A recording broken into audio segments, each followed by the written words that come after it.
Welcome to this introductory lecture on integral yoga psychology, which is the course that will be fielded, and this is the first lecture in that series. Integral Yoga Psychology of Sri Aurobindo, that's the full name of the course, and this is a presentation on that particular system. So Sri Aurobindo coined the term integral yoga, and when we are talking about integral yoga psychology, we are looking at integral yoga from a psychological lens. There are a number of issues there. Firstly, when we talk about integral yoga, we explore the various ideas behind the term integral. What did Sri Aurobindo mean by the term integral? What are the various genealogies and lineages of that term that have emerged since then, particularly? And how does integral fit into integral yoga and the psychology of integral yoga?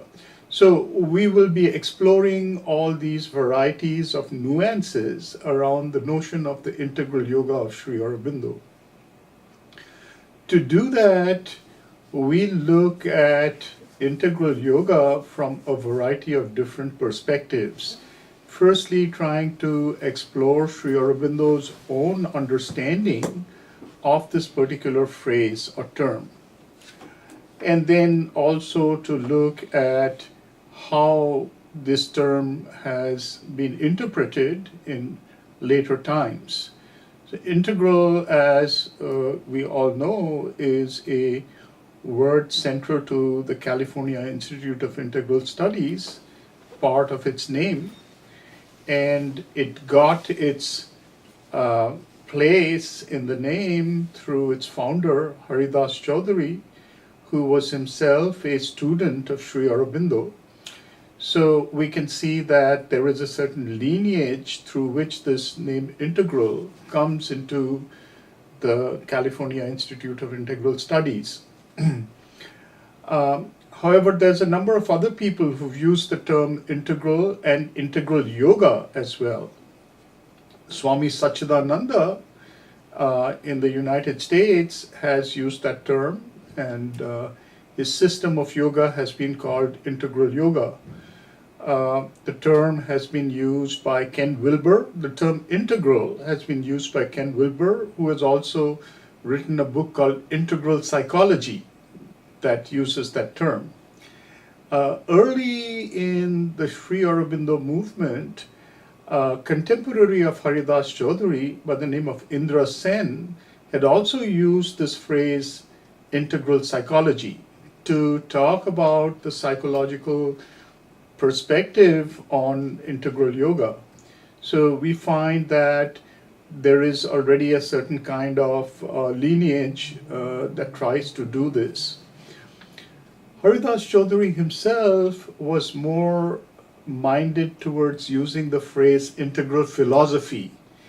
But in a sense, philosophy and psychology are enmeshed in the notion of an integral psychology, or particularly of integral yoga. Sri Aurobindo in his writings has used the term integral yoga. He has also used the term integral consciousness, and we'll get to discuss a little bit what he meant by these terms so as to distinguish it from other uses that have occurred, so that there is no confusion about the kind of yoga that he's talking about. Sri Aurobindo lived in about more than 100 years back. His years are 1872 to 1950, and in the course of his life, he developed a practice for himself, which is what he called integral yoga. But as he went on, he taught this to others, and the system that he taught has also been called integral yoga. So in a way, when we talk about integral yoga psychology, we're looking at the system that he taught as well as the system that he practiced. And these two may not necessarily be the same, particularly at all times. So this is part of our hermeneutic of this course, which is what are the various ideas that go behind the notion of the integral and of integral yoga, as Sri Aurobindo himself developed this concept.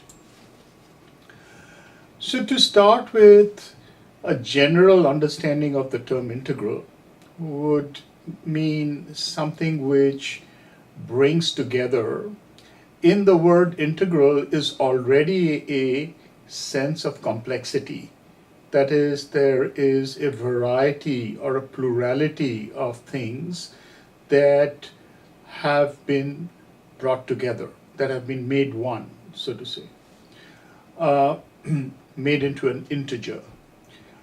The foundation of this idea in Sri Aurobindo comes from the notion that we are fragmented beings.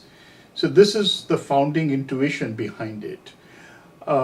We're also going to look at this idea from a more general perspective, a perspective of what is the ontology of our times and where does integral and integral yoga fit into that ontology. In other words, we're going to look at it from a certain point of view at a distance from Sri Aurobindo's own life, seeing him as part of an integral wave, we may say. So, looked at first from Sri Aurobindo's viewpoint, situating it in his life and as an idea that emerged from him, as I said, we have to see that it is the notion of bringing to unity that which is diverse or that which is plural, without losing that plurality. So we find that in Sri Aurobindo's own life, we can see a trajectory of the development of this idea. And so this, to introduce the notion of integral, I'd like to present it in terms of his life and how he gathered the notion of this term. I'd also like to present it in terms of the practice that he taught and why that is integral. And thirdly, I'd like to present it, as I said, as a way by which we can engage with our own times, as a time that is asking or that is really guiding us towards the integral. So a little bit about Sri Aurobindo's own life and the notion of integral as it develops in his life. Sri Aurobindo was born in 1872 in Calcutta, Bengal, India, and India at that time was under British rule. And Sri Aurobindo, when he was quite young, was taken by his parents. His father was a doctor, to England with his two elder brothers, and left in the care of an English family that his father knew, with explicit instructions not to be brought into any contact with Indian families or with Indian things. And this was, one may imagine, because the father was an Anglophile. He really thought that British civilized values were superior to whatever one could get in India, and wanted his sons to be brought up in that way. So Sri Aurobindo studied in London at Premier School, St. Paul's School, and went on from there to one of the premier universities of the world, which is Cambridge University. He studied his tripos in the classics, which at that time meant studying mainly Greek and Latin and a certain amount of Sanskrit as well. So this is what he studied, and he fared very well in his classes. Towards the end of his studies, he became more and more aware of the problems of colonialism and the fact that India was a colonized nation. Once he came out of Cambridge, he took a job in India in a western state called Gujarat, and there he he worked under the native ruler of Gujarat, first in his service as an administrator, and then in the university of that particular state called Baroda University, where he taught English and French and became the vice principal finally. All this happened starting from 1893 to 1905. And during this period, he also started engaging with the anti-colonial movement that had already started having some fledgling beginnings at that time, and met some of his collaborators, like a person called Tilak in Bombay, and he started writing some pieces, but this movement was short-lived.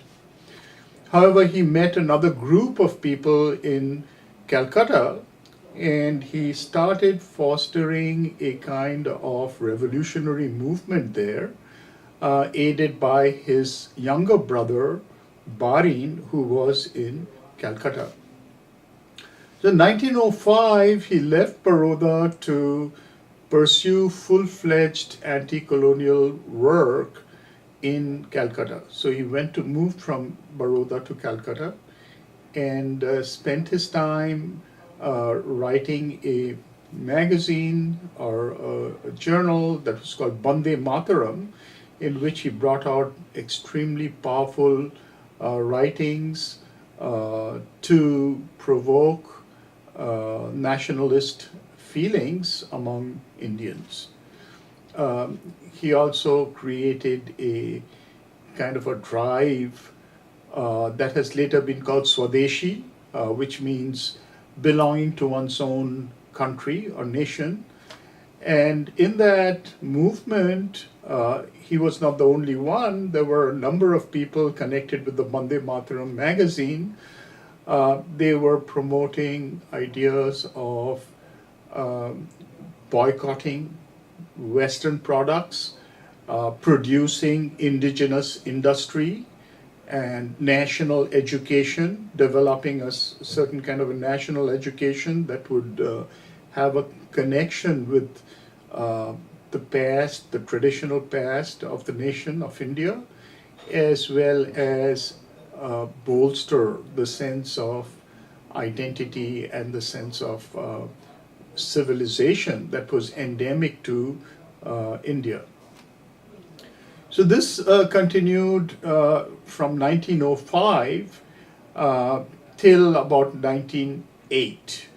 And during this period, Sri Aurobindo was writing, conducting his activities as a nationalist, and also monitoring a certain kind of countercultural revolutionary movement that was initiated by his brother in Calcutta.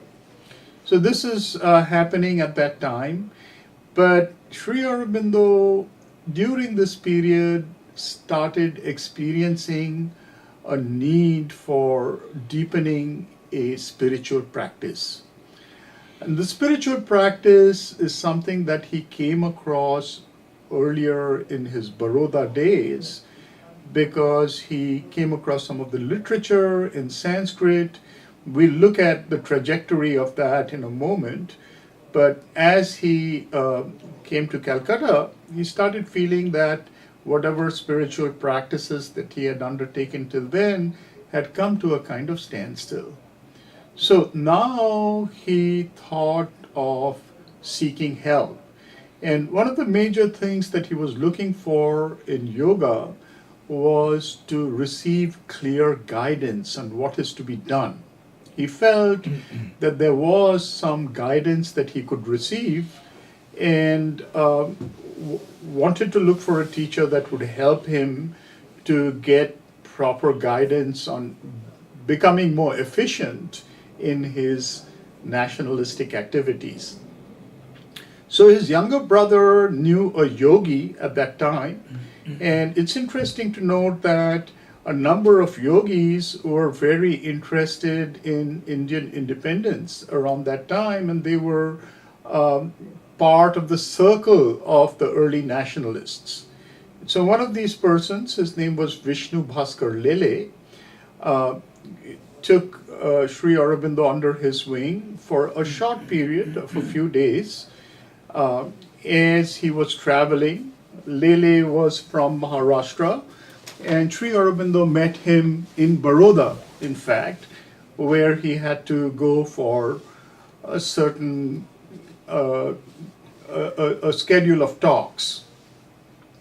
So during this meeting, Lele, who was himself from a Vaishnav lineage, taught Sri Aurobindo meditation as a method to quiet the noise of the mind so that he could hear a deeper guidance from within. This was the aim.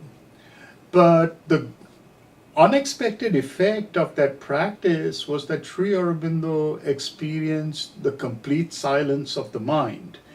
And he has called this the nirvana, and has also written extensively about it, particularly has written a poem called Nirvana, where he describes the phenomenology of this experience. And I'd draw your attention to that poem, if you can look at it, to give us a sense of the experience. The foundational characteristics of this experience were that the three-dimensional world that we perceive and that we experience as real and solid became unreal and shadow-like to him. It lost its substantiality. And he could feel behind it something more permanent, like another dimension, on which this entire sense of the three-dimensional world was really a kind of projection. So he was experiencing this. He experienced this in a short period of time after he started meditating with Lele. And along with it came a profound sense of unreality and a unwillingness or sense of lack of motive to do anything, because if the world is unreal, it stands to reason that doing anything of effect in the world would be equally unreal. So he was taken by his teacher to give a speech, and during that journey, he told the teacher that he didn't have any motivation left to give the speech. Upon which the teacher, who was a Vaishnava, as I said, asked him to fold his hands to God in the guise of Narayana, which is the name used by Bhagavatas, a certain class of Vaishnavas. And he claimed that Narayana would give the speech. And so Sri Aurobindo at that time was not so minded towards a theistic practice, and he couldn't find the willingness to fold his hands to a deity. The world was so unreal to him. So the teacher told him to go to the podium, and he said that he would call on Narayana, the teacher would call on Narayana, and a speech would come to him. So Sri Aurobindo notes the fact that as he did as told, as he was going to the podium, his eyes fell on a certain newspaper article, and without personal agency, it is as if something from that article entered into his mind.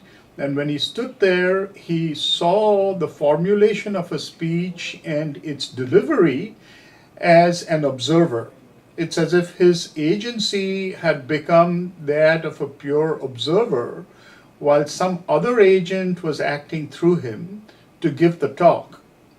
Now, this kind of a condition was something that he experienced for almost a year.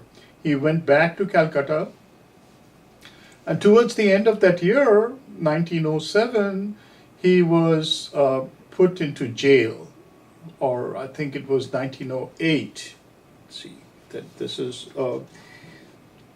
1907, and I think he was put in jail in 1908. This experience was in 1907. And he was put in for a year because under suspicion for treason, because his younger brother's group was making bombs, and they had tried to throw a bomb at a magistrate or some kind of British dignitary, but instead it landed on a carriage with some women who died. So during this period in the jail, Sri Aurobindo had a number of other experiences. So as we see that the first experience of nirvana was something which was that of the unreality of the world. And he stayed in this condition in receiving various kinds of active impulses without feeling them to be originating from himself.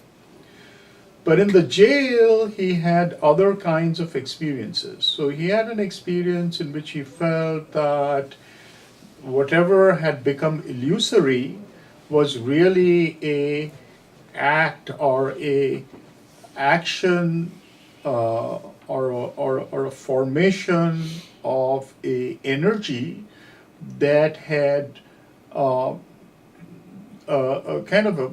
that was the extension of that permanent something behind the unreal world. So he later used two terms for these two relations, or these two realizations or experiences.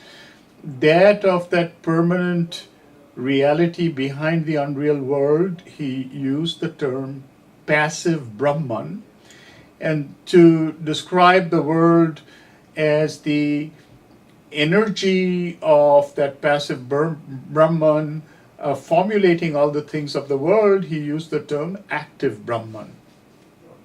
Now, the word Brahman, for those who have studied yoga, is something that is introduced by the Upanishads.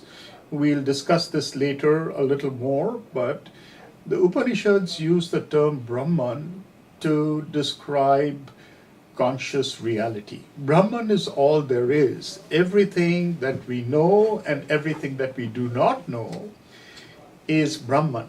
Brahman is fully conscious but can hide its consciousness through a veil so that it appears to be unreal. So Sri Aurobindo is having two kinds of experiences, one of a Brahman as a passive state in which the world seems to be unreal, and the other in which the world is an active condition of Brahman. So two kinds of passive Brahman and active Brahman. He also had a experience of the same reality as a presence in the heart of all things. And this took on an intensely personal aspect in his experience because it became a certain deity, a theistic experience. It is as if the deity Krishna was seen by him to be within all things, in the heart of all things. Now, he had read things related to these kinds of experiences. For example, he had already read the Gita, he had read the Upanishads. The Upanishads have descriptions of what may be called the passive Brahman. The Tantric literature has descriptions of what is called the active Brahman, or what they would call Shakti. And the Gita has the notion of a theistic divine, Krishna, who is all things, but also is a being in the heart of all things. Krishna says in the Gita, I'm seated in the heart of all creatures, turning them as on a wheel. And this was the exact nature of the experience that he had in the jail. But these kinds of experiences are considered to be exclusive in the Indian tradition. And this leads us to a very important universal problem, not only pertaining to the Indian spiritual tradition, but pertaining to world religions and world spiritual traditions. And that is that these traditions are broken into schools, each of which holds a certain kind of soteriology, leading to a certain kind of experience of reality that they consider to be the truth of reality. So one may think of one school, let's say Shankara's Advaita Vedanta, that would hold the nature of reality to be one which is transcendental, while the worldly reality would be considered to be unreal. This would be exactly what Sri Aurobindo first experienced.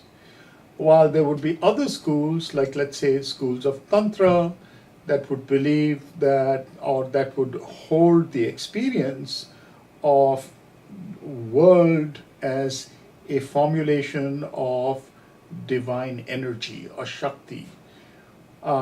Again, there would be a third kind of school, which are the Vaishnav schools, that would hold a theistic notion of the divine and the fact that this was in the heart of all things.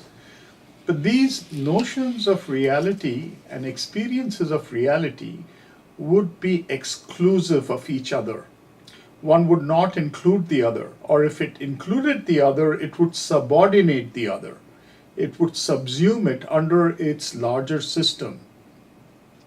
This, as I said, is a problem not merely of the Indian spiritual tradition, but of world traditions, where we find many different approaches, different formulations of world, God, and man, or the human.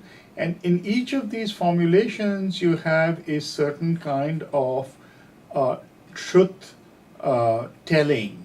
And that statement of truth is not one that is exactly the same as other statements of truth, which has led to the big problem of the conflict of religions, which is something that we've seen throughout the history of the human and is exacerbated in our own global times because we have to live together. So Sri Aurobindo is seeing these experiences as true, but also as different. Perennialism has generally approached this problem of the diversity of religious views as something which belongs to language, to descriptology. If we have descriptions in language, we are forced to use a certain kind of perspective to express our experience. But though this experience may seem to be radically different from another one, the fundamental unspoken core of these experiences are held by perennialism to be the same. Now, what Sri Aurobindo was saying is that that is not necessarily true. one is arriving at very different descriptions because one is having very different experiences of reality. Uh, so we find that there is a certain kind of disjuncture between these experiences. One can have a number of kinds of experiences, each of them seeming exclusive at the time when one has it. Now, this brings us to the question of integrality. This is one of the foundational roots of what Sri Aurobindo was looking for in the integral. It's not necessarily the perennial. Is there a state of consciousness which can have these diverse experiences simultaneously? If there is, it is not a state of consciousness that is given to us. Can we arrive at it? Can we make it into a spiritual problem to be solved? This is one of the essential foundations of thinking the integral. So we were talking about how diverse experiences can be had, but they seem to have little relation with each other. Or if they have a relation, one gets subordinated to the other. And this is the nature of human experience. This is how Sri Aurobindo looked at it. Later, he would use a certain terminology to talk about his experiences in the jail. And he would say that there were four major experiences that he had in the jail. One was that of the passive Brahman, one was that of the active Brahman, one was that of what he calls the Para Brahman or the Transcendental Brahman, with the active and passive as its two sides.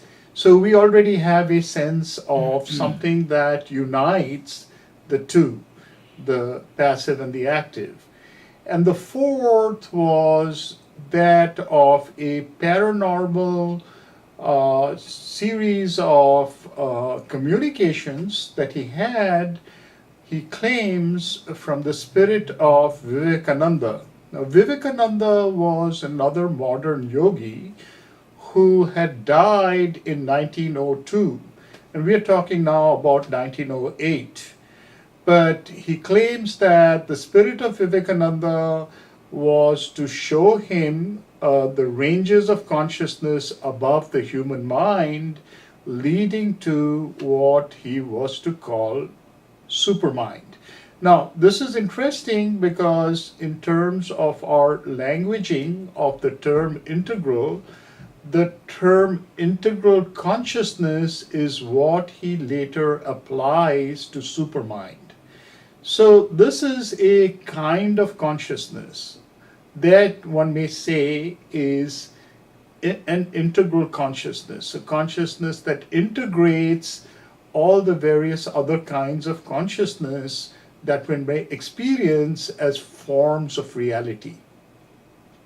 Now, the whole idea about a range of mental forms of mental consciousness leading to supermind that he claimed was given to him or shown to him by Vivekananda in the jail has a evolutionary idea behind it. What Sri Aurobindo was saying is that not only are these experiences that can be had due to extraordinary, I'd like to say, not only are these extraordinary experiences, they're had at moments of extraordinary experience, but that the human consciousness itself is at a certain stage where it has to exceed itself and move towards something integral. And this is the idea of the planes of cosmic mind above what we experience to be the human mind. What Sri Aurobindo was saying is, just as we find that there is a certain kind of mentality to the animal, to the insect also has a certain amount of organized mentality. Sri Aurobindo would go further to say that even the plant and even inanimate things have certain kinds of mentality, but those are unorganized forms of mentality. Mind consciousness is spread in a kind of an unorganized way in all things, but it becomes more organized physically in insects and other animals. And ultimately, we find that the organization reaches a certain complexity in the human that allows new forms or properties of mind consciousness to be experienced by us. However, though we experience mind in a substantially more uh, developed manner than the animal, uh, it is still a certain kind of mind consciousness which is limited. And what Sri Aurobindo was saying, that mind itself has ranges of cosmic mentation that humanity is yet to develop. These are the ranges of consciousness. And these ranges of consciousness make it possible for the human being to arrive as a race to a state of spiritual consciousness. This was one of the lessons that he claims he got in the Alipur jail when he was waiting for his sentence at the court.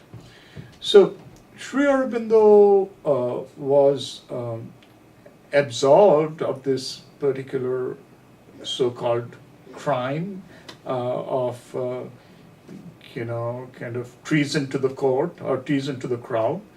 And he went on to found a ashram of his own in Pondicherry. So I will not go into the details. He moved from Calcutta to a French colony called Chandanagar, and from there to Pondicherry, which was also a French colony, so that the British could not abduct him, because they really wanted him out of India for his nationalistic activities. So he set up in a French colony in South India called Pondicherry, and there he pursued his own spiritual journey, consolidating and solidifying the experiences that he had had and opening himself to new experience. So this move happened in 1910, and from around that time, from shortly after, he started maintaining a diary of his experiences, which he called the Record of Yoga. And in this Record of Yoga, we find that he develops a certain kind of architectonic. There is a Sanskrit word for this, an architecture of practice. It is yantra. The word yantra is used in the system called Tantra, and it literally means engine or machine. And what it is, it's a kind of a dynamic architecture where a variety of practices, a variety of lines of force, one may say, are internalized, so that one experiences a certain kind of relationship of forces leading to a certain goal. So Sri Aurobindo arrived, one may say, during this period at a certain kind of yantric formulation of his yoga practice. And this entire architectonic he called the Seven Quartets. He used a Sanskrit phrase for it, Sapta Chatushtaya, which means seven quartets. So these seven quartets are what one might say constitute the first take on integral yoga. That this is the first practical kind of system that one may say is an integral yoga. Now, while he was doing this, the First World War broke out in 1914. And also, a little before that happened, he was visited by two individuals from Paris, France. They were the Richards, Paul and Mira Richard. And they were both intellectuals and spiritual people who were following a certain path in France, which was part of the ferment of spiritual practice that was happening in early 20th century Europe. And they found out about Sri Aurobindo because Paul had come to Pondicherry with some political ambitions. And later, his wife Mira came with him in 1914 to meet Sri Aurobindo. And there was an immediate meeting of minds. Sri Aurobindo saw that they had been, in their own way, practicing and moving towards very similar ideas as he himself. So there was very little gap in understanding between them. And they started a journal called Arya, which was meant to put forth these new ideas of yoga. Paul and Mira Richard went back due to the war, and Sri Aurobindo himself started writing all the articles in this journal called Arya. And most of his works that we know of come from these serialized articles. His principal work on yoga that he serialized here is called The Synthesis of Yoga, and his principal work on philosophy is called The Life Divine. And his work on human society is called The Ideal of Human Unity and the Human Cycle. All this was brought out in the Arya. Now, if you look at his principal work on yoga, which is The Synthesis of Yoga, we find that it is divided into 4 parts. The first part is the yoga of works. The second is the yoga of knowledge. Third is the yoga of divine love. And the fourth is called the yoga of self-perfection. Now, the yoga diaries that he was maintaining that starts with a statement of this particular structure that I've just talked about, forms the basis of the 4th part of the Synthesis of Yoga, which is incomplete. He hasn't really described or discussed the entire 7 quartets there. But the other 3 parts make up for some of that incompletion and also are related to Sri Aurobindo's own understanding of the Gita, which is itself, one may call the Gita a synthesis of yoga of 3 paths, the paths of works, knowledge, and love. So we can find that he combines these, and these 4 together, one may think of as another kind of integral yoga, because they integrate different approaches towards the same kind of development or reaching to an integral consciousness. Now, Sri Aurobindo was later joined by Mira Richard, who came back, both Paul and Mira came back after the First World War in 1920, and Paul could not stay. He had problems and he left, and Mira stayed with Sri Aurobindo and became what in tantric terms is called his Shakti, that is his collaborator, partner, and his, one may say, channel, instrumental channel for his work in the world.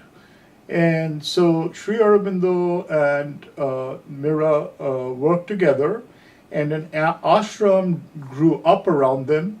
And Sri Aurobindo referred to Mira for for the ashram as the mother.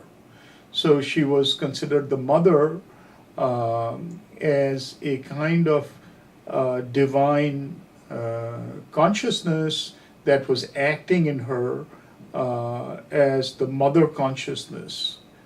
This is an idea that we can discuss further a little later.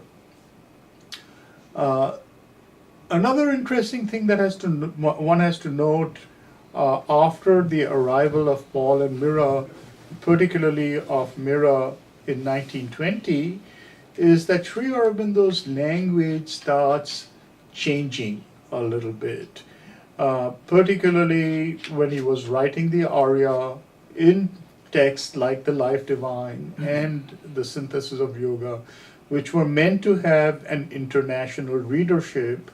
We start finding a new kind of languaging, particularly if we put side by side the record of yoga and the synthesis of yoga. We find that the record of yoga is really rooted in the yoga traditions of India. And the language that is used is a Sanskrit language, which is part of the discourse of Indian yoga tradition. While what we find in this more international phrasing is a new kind of language, which is much more of a psychological and philosophical language. One may say that we have the origins of transpersonal psychology and consciousness studies in these texts. So we find that this is an interesting translation taking place from one language system and one tradition with its own historicity to another language system and another tradition, which leads us into the present and into the academic study of these things. So that is something that is part of the discussion of this course. So we'll be looking at how this transition occurs, what is the terminology and the shifts in emphasis that take place between the record of yoga and the writings that come after the arrival of Paul and Mira into Sri Aurobindo's life. And we can question, again, this is part of our understanding of this course, the hermeneutic of this course. What exactly does that imply? Does it just imply a change of language, a change of audience? Does it imply a change of emphasis? Or does it imply a change of practice? Does that practice mean that Sri Aurobindo's understanding of the integral yoga changes? Or does it mean that he's addressing it to a new readership or a community of practice? So we find that this is the way in which he transitions into a new kind of language, and he's talking more clearly about this integral kind of path and the integral practice. Now, in 1926, he has a radical experience. And this radical experience is something that he has referred to in terms of both the language universes that we've talked about. He has called it the descent of Krishna into the body, but he has also called it the descent of the overmind into the physical. So again, this is like a Rosetta Stone, where you have two languages that coexist and you can tell something about the two due to their coexistence. Sri Aurobindo himself has told us things that allow us to look at the correlation between the two. But nevertheless, this refers to a very important phase that made him go into seclusion. He said that he had come to a kind of penultimate state in his own yoga practice, and that he needed to focus all his energies on making the transition from that state to the next state. And so for that, he needed to seclude himself from the outside. And the mother was put in charge of the spiritual practice of the disciples and followers in the ashram.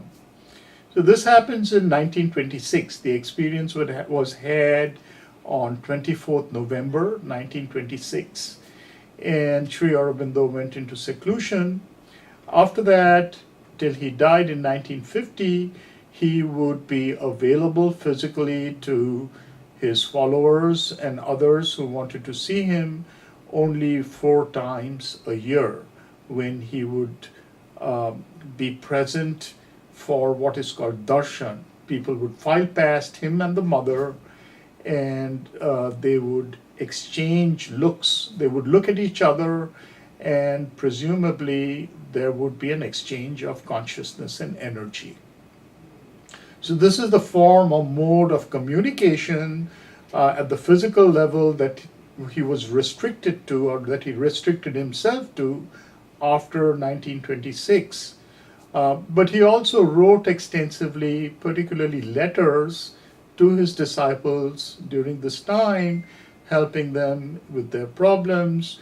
And the mother was also very active in all the activities of the ashram and with the disciples at this time. So this is something that goes on from 1926 to 1950. And we already have the clear dimensions of the yoga that Sri Aurobindo was practicing laid out by this time and clarified in his writings. Now, I'd like to go back to his text called The Life Divine, because he started revising some of these texts after 1930 in the light of the new experiences he had had, particularly the experience of the descent of overmind. And in this revised version of The Life Divine, he has a large chapter called The Triple Transformation, which is a new way of presenting the integral yoga. And so this is something which, again, allows us to see how he looked upon the integral yoga at the later stage of his life in terms of 3 transformations. And if you think about these 3 transformations, we can also see what is the nature of the fragmentation, which has to be brought into unity in an integral yoga or in an integral consciousness. So to summarize, in this text, he was going to bring together things that he had already spoken of earlier, but in a certain way, in terms of 3 kinds of fragmentation of the human being. The first fragmentation is a subjective fragmentation, an internal subjective fragmentation. And this comes about due to the fact that we have different kinds of consciousness inside us. Now, Sri Aurobindo is getting the theory of these kinds of consciousness from the Upanishads, but he's also giving it an evolutionary significance. Matter, to start with, has certain properties. They do not include the properties of life.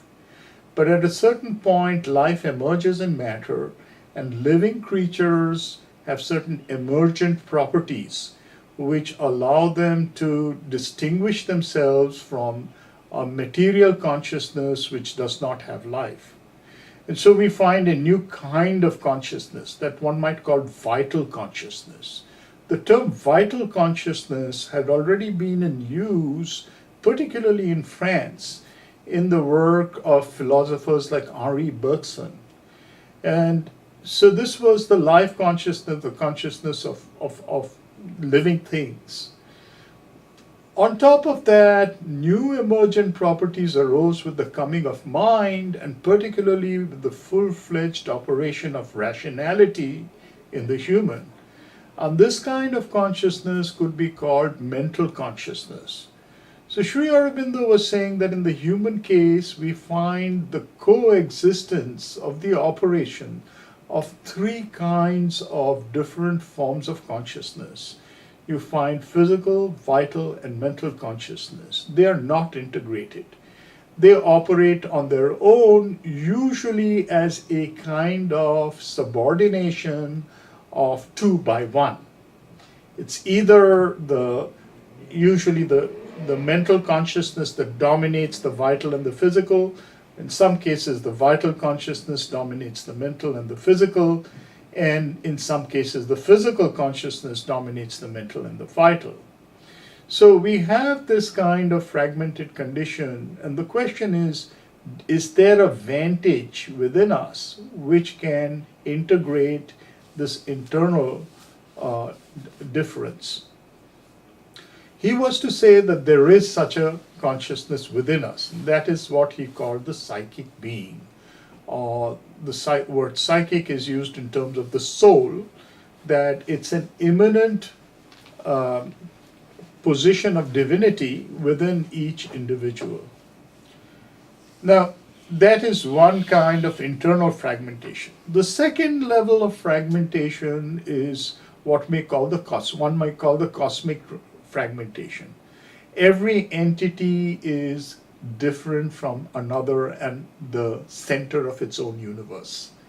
And that is a kind of gulf that exists between all beings, and part of the ontology of what in the Sanskritic or Upanishadic terminology would be called avidya or ignorance. Ignorance is so called because we don't have direct knowledge of anything. All our knowledge is inferential knowledge. And that inferential knowledge is arising because of the fragmentation of entities that have a certain kind of a self-evident sense of themselves, but no such self of others. So could one integrate that? That kind of integration would take place in what Sri Aurobindo calls a cosmic consciousness. A cosmic consciousness is something that is the one consciousness of the cosmos that is acting through all this diversity of beings. And there would be a third kind of source for fragmentation, and that source for fragmentation had to do with the fragmentation of pure absolute divinity from the creatures, the creator and the creatures. One could say that there is, in a monistic system, no real difference between the creator and the creatures. The creator has become the creatures. But in a practical sense, there is the sense of a cosmos that is bound by its laws, and however advanced one may become, one is still kind of underneath the ceiling of the cosmic laws. So an absolute consciousness, a pure and truly creative consciousness, would be something that would be able to change these laws at will. And that kind of consciousness above the cosmic, Sri Aurobindo called the Transcendental Consciousness, and a Gnostic source of that consciousness, a consciousness of knowledge through which the entirety of the cosmos could be seen and even reconfigured in symbolic terms, is what he called the supramental consciousness. This is what he also calls the integral consciousness. The integral consciousness is not something that is available to us at this point. And so it is like the vanishing point of all perspectives. And this is something like a philosophical problem we don't have the answer to, but that we can try to arrive at, aspire to arrive at, to create the not given strata that will allow us to get there. So this becomes, in a way, the scope of the integral yoga and the psychology of the integral yoga that he proposes in the chapter called the Triple Transformation. Now, later, as the ashram grew and the mother came into prominence, a certain kind of dependence on the mother and a tenet of surrender to the mother became the foundation of the practice in the ashram.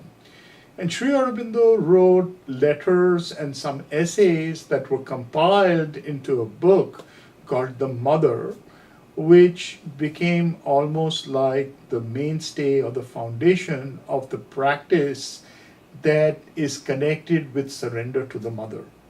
So one may say that that text in itself forms one of the approaches to the integral yoga and gives us a certain kind of a view of the psychology of the integral yoga.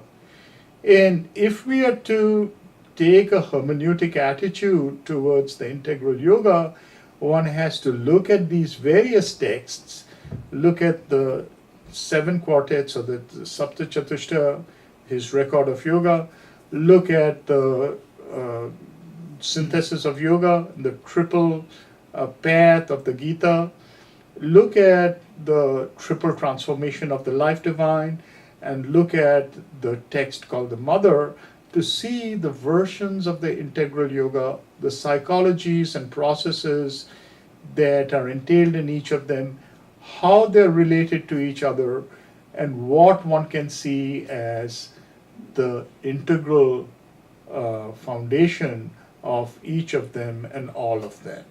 And that is going to be the broader scope of our course.